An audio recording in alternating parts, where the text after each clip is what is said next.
త్యాగరాజ నారాయణ దాస్ సేవా సమితి ప్రాంగణంలో సాహితీ వైజయంతి సాహిత్య రూపకం జరిగింది. స్థానిక గోదావరి గట్టున త్యాగరాజ నారాయణ దాస సేవా సమితి ప్రాంగణంలోని 75వ సంగీత మహోత్సవాలు జనరంజకంగా సాగుతున్నాయి. ఇందులో భాగంగా సాహితీ వైజయంతి సాహిత్య రూపకం జరిగింది. ఇంద్రుడుగా భాగవత విరించి డాక్టర్ టివి నారాయణరావు, బృహస్పతిగా మధుర భారతి ఆచార్య, మల్లాప్రగడ శ్రీమన్నారాయణమూర్తి, వాల్మీకిగా ప్రవచన రాజహంస డాక్టర్ దోలిపాల మహాదేవమణి, కాళిదాసుగా శతావధాన శరత్ చంద్ర డాక్టర్ తాతా సందీప్ శర్మ, నన్నయ్యగా శతావధాన కంఠీరవ డాక్టర్ రాంబంట్ల పార్వతీశ్వర శర్మ, పోతనగా సహస్రావధాన భాస్కర కోట వెంకట లక్ష్మీ నరసింహ శర్మ తమ తమ పాత్రలకు న్యాయం చేశారు. పొట్టి శ్రీరాముల విశ్వవిద్యాలయం బీసీ మునిరత్నం నాయుడు, మహామహోపాధ్యాయ విశ్వనాథ గోపాలకృష్ణ సాహితీవేత్తలకు సత్కారం చేశారు.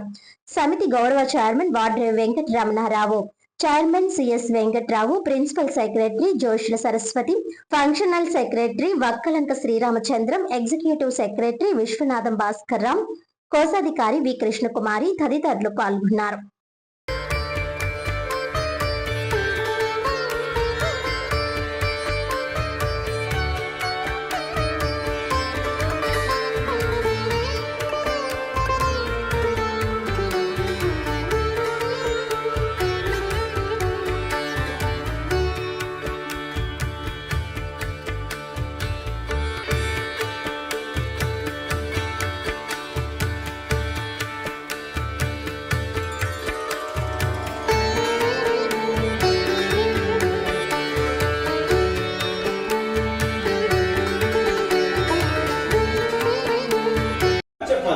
అప్పుడు హిమవంతుడు ఒక్కడే ఎందుకు గొప్పవాడు అవుతున్నాడు అంటే మనస శిఖరాణాంచి సదృశే సంబంధి.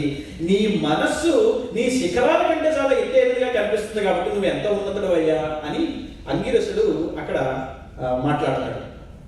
ఆ వెంటనే ఇంకొకడు ముందుకు వెళితే పార్వతీదేవిని పరమేశ్వరుడి కొరకు అడగడానికి వాళ్ళిద్దరికీ కళ్యాణం జరిపిస్తే ఆ ఉద్భవించేటువంటి తేజస్సు తారకాసుర సంహారం జరుగుతుంది కాబట్టి ఆ దివ్య కళ్యాణాన్ని జరపడానికి వీళ్ళందరూ కూడా సాధనాలుగా, సప్తర్షులు సాధనాలుగా హిమవంతుడి దగ్గరికి వెళ్ళి, అందుకే ఉమాపదూర్భవాందాత యాచితారయిమే వయం వరస్యంభురలం యేష త్వక్కులోద్భూతయే విధి అన్నారు.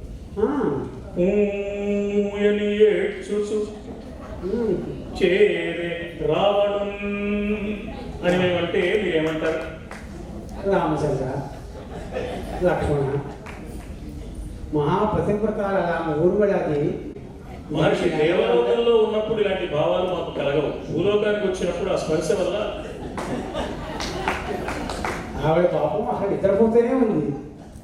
ఎవరికి కనిపించలేదు, ఒక మాట కూడా కనిపించదు పాపం.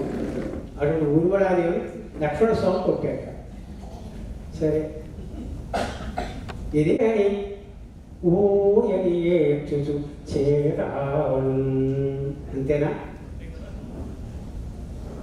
కర్మము కాక ఏమీది ఏమిటండి? నన్ను అడగాల్సిన సమస్య ఇది. అంత కోపం లేదు మహర్షి.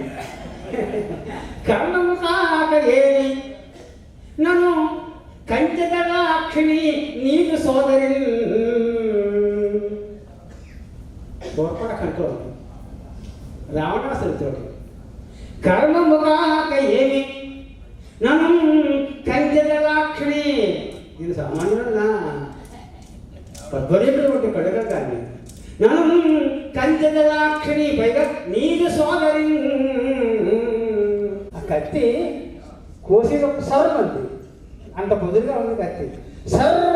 సర్వని కోసిన చెవులు సగొట్టినని